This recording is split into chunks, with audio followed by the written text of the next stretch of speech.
পেছনে দেখতে পাচ্ছ মেডিকেল কলেজটা। তো বন্ধুরা আমরা একটা নতুন ভ্লগ নিয়ে চলে এসেছি তোমাদের জন্য। তো এই ভ্লগটা অ্যাকচুয়ালি আমরা ঝাড়গ্রাম থেকে রানাঘাট যাবো বাড়িতে। প্রথমে শুরু হবে ঝাড়গ্রামের জঙ্গলের মধ্যে দিয়ে যে রাস্তাটা, সুন্দর রাস্তা, সেই রাস্তা দিয়ে শুরু করব, পরে হাইওয়ে, পুরোটাই হাইওয়ে। অ্যাকচুয়ালি ভ্লগ করতাম না এটা, তবুও করছি কারণ নতুন ক্যামেরা কিনেছি। একটু অনেক মনের মধ্যে সুরসুরি যাচ্ছে যে একটু ভিডিও বানাই, একটু ছাড়ি। গাড়ির ক্যারিয়ারটা লাগিয়েছি, ব্যাগ দুটো বাঁধবো, বেঁধে তারপর বেরিয়ে যাবো। দেখা হচ্ছে গোপ্রোতে। তো বন্ধুরা আমাদের গাড়িতে ব্যাগ বাঁধা কমপ্লিট হয়ে গেছে, দেখতে পাচ্ছ। এখন আমরা বেরোবো, 5:20 বাজে এখন, আর আমরা বেরিয়ে পড়েছি রানাঘাটের উদ্দেশ্যে। আর একটা জায়গায় দাঁড়াবো, সেটা হচ্ছে একটু জল খেতে, কারণ ব্যাগটা বাঁধতে গিয়ে শরীর থেকে পুরো জল বেরিয়ে গেছে। আমার জামা এখনও ভিজে, হাওয়া লাগছে আর ঠান্ডা ঠান্ডা লাগছে। দেখা যাক আমাদের পৌঁছাতে কতক্ষণ লাগে। এইখান থেকে অ্যাপ্রক্স 270 কিলোমিটার রানাঘাট। এইখানে আছে জলের বোতল পাওয়া যাবে। তো বন্ধুরা এখান থেকে একটু জল খেয়ে নেবো, কারণ শরীরের সমস্ত জল বেরিয়ে গেছে ব্যাগ বাঁধতে গিয়ে।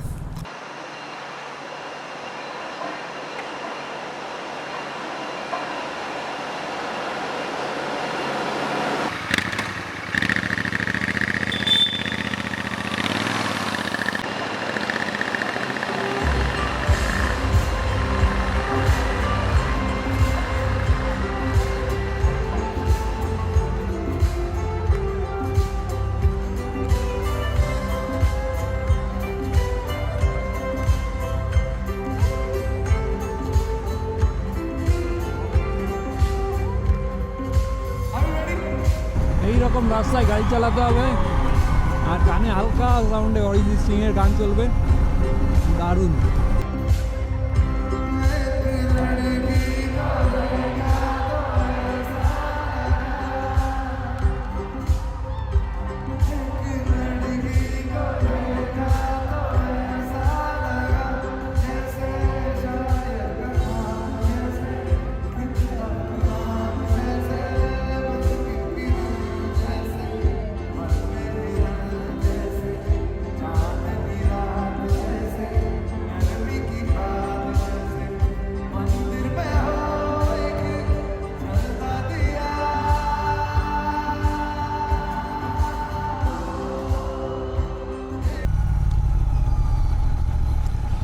এই জায়গাটা হচ্ছে লোদাশুলি বাজার। এখন সময় হচ্ছে 5:50। আমরা 12 কিলোমিটার চলে এসেছি। এইসব মাঠের মধ্যে দিয়ে যে সমস্ত রাস্তা আছে, এই রাস্তাগুলো দিয়ে ঢুকতে ইচ্ছা করে, মানে একটু চালিয়ে আসি। রাস্তা দেখেই লোভ লাগে, কারণ দু সাইড দিয়েই জঙ্গল পাওয়া যাবে আর ফাঁকা মাঠ। এই যে এই গাছগুলো কি গাছ, তোমরা যদি দেখে বুঝতে পারো কী গাছ, তাহলে কমেন্টে জানিও, আমারও জানা হয়ে যাবে। দেখো বন্ধুরা বাজি ফুটছে, দারুণ লাগছে। আর কই তোমাদের দেখানোর জন্য চালু করলাম, বন্ধ হয়ে গেল। এই তো এইখানটা থেকে ফোটাচ্ছিল। তো বন্ধুরা এখন সময় হয়েছে 7:01, আর আমরা এখনও কোলাঘাট পৌঁছাতে পারিনি। আর একটু ডিস্টেন্স আছে কোলাঘাটের। রোডের সাইড দিয়ে ল্যাম্পপোস্টগুলো লাগানো আছে, লাইটটা ভালো আছে, এর জন্য ক্যামেরাটা চালু করলাম আবার তোমাদের দেখানোর জন্য। একটা চায়ের দোকান দেখে দাঁড়াবো ভাবছি, চা খেতে হবে। 7টা বেজে গেছে, এখনও চা খাওয়া হয়নি। এই টাইমে 3-4 কাপ চা খাওয়া হয়ে যায় অন্য অন্য দিনে। দাঁড়াবো।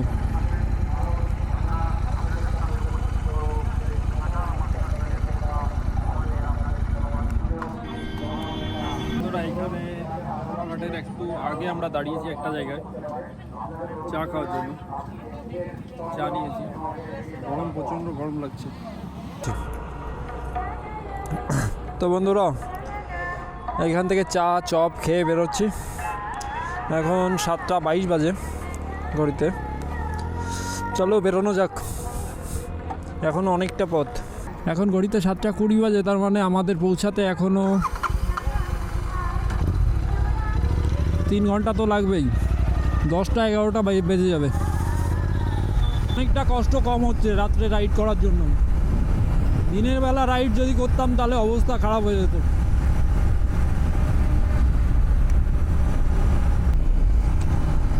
তো বন্ধুরা আমরা ফাইনালি কোলাঘাট এন্টার করে গেছি। কোনো হোটেলে দাঁড়াবো না এখন, বেশি রাত হয়নি। চা তো মাত্রই খেয়ে নিলাম।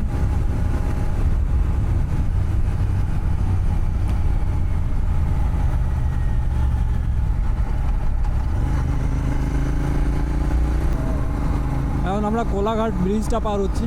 দিনের বেলা হলে ব্রিজটা দেখতে পারতে ভালোভাবে। অ্যাকচুয়ালি ড্রোন ভিউতে দারুণ লাগে। গরিব লোক, ড্রোন নেই আমার কাছে, কী করা যাবে? যেই ভিউটা দেখাতে পাচ্ছি এটাই দেখো কষ্ট করে। তোমরা হেল্প করলে একদিন অবশ্যই ড্রোন হবে, তখন কোলাঘাটের ব্রিজ দেখাবো ড্রোন ভিউ। এখন রোডটা খালি নেই, অনেক ট্রাফিক। একটু রাত হলে পরে রোডটা পুরো খালি হয়ে যাবে, তখন চালাতে দারুণ লাগবে। শুধু দু একটা ট্রাক থাকবে, বড় লরিগুলো দু একটা থাকবে। নিচে যেই রোডটা গেছে ওটা কলকাতার মধ্যে, আমরা নিচে ঘুরে নিচেই নেমে যাব। সোজা এই রোডটা গেছে দিল্লি। কবে যে যাবো এই রাস্তাটায়, কবে আসবে লাদাখ রাইড? আমি দিল্লি রোডে গেছি, বর্ধমান, দুর্গাপুর এইসব জায়গাগুলোতে গেছি, তারপরে আর যাইনি। একবারে লাদাখ রাইডটা যখন আসবে তখন দিল্লি পর্যন্তই চলে যাব। এই রোডটা ঘুরে কলকাতার মধ্যে দিয়ে ঢুকে গেছে। আমরা বেলঘড়িয়া এক্সপ্রেস হয়ে এই রোডটা ধরবো। চা খাবে? চা খাবে? হ্যাঁ, ওর জন্য পা খোঁড়াচ্ছে কেন? ওর একটা নখ উঠে গেছিলো আগের দিন, আমার মনে হয় সেই কারণেই পায়ে ব্যথা পেয়েছে। অনেক দূর থেকেই আসছেন? অনেকক্ষণ ধরে দেখছি। হ্যাঁ, হলদিয়া, আচ্ছা। এখন ঘড়িতে সময় হয়েছে 8:55, আর আমরা এখান থেকে এক কাপ চা খেয়ে এখন আবার বেরোচ্ছি রানাঘাটের উদ্দেশ্যে। আর এই যে সামনে অঞ্জনা, পা দেখো, পাটা দেখো, একটা পায়ে জুতো আর একটা পায়ে জুতো এইখানে, এইভাবে যাবে। চলো বন্ধুরা, আমরা এখন গঙ্গা পার হচ্ছি। ওয়েদারটা বেশ ঠান্ডা ঠান্ডা।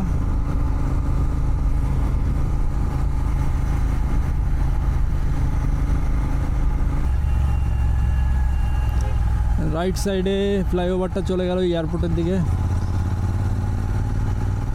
ফ্লাইওভারটা গেছে ওই এয়ারপোর্টে, আর আমরা লেফট নিলাম। এটা দিয়ে বারাসাত হব, বারাসাত হয়ে রাইট নেব। একটা চলে গেল শিলিগুড়ির দিকে রানাঘাটের উপর দিয়ে, সেটা নেব না। আমরা বনগাঁর যেই রোডটা আছে, যশোর রোড, সেই রোডটা নেব।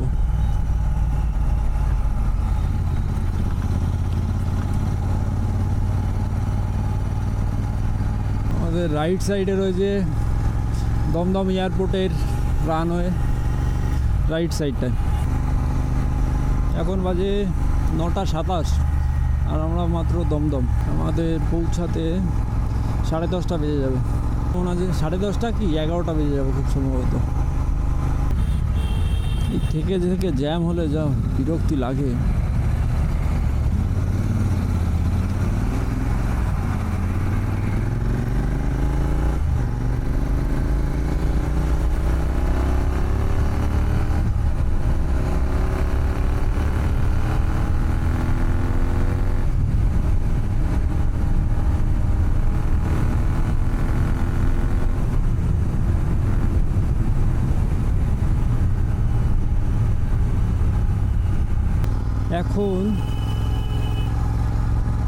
এখন সময় হয়েছে 10:31,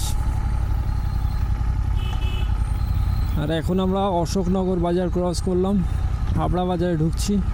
হাবড়া সিটির মধ্যে আমরা ঢুকবো না, কারণ এমনি জ্যামের জন্য অনেক লেট হয়ে গেছে। আমরা রেল গেটটা পার হয়ে রাইট কেটে যাব। চাঁদকে সাক্ষী রেখে পুরো সামনে বাইক রাইড করছি। দেখো এবার, দারুণ লাগছে, দারুণ।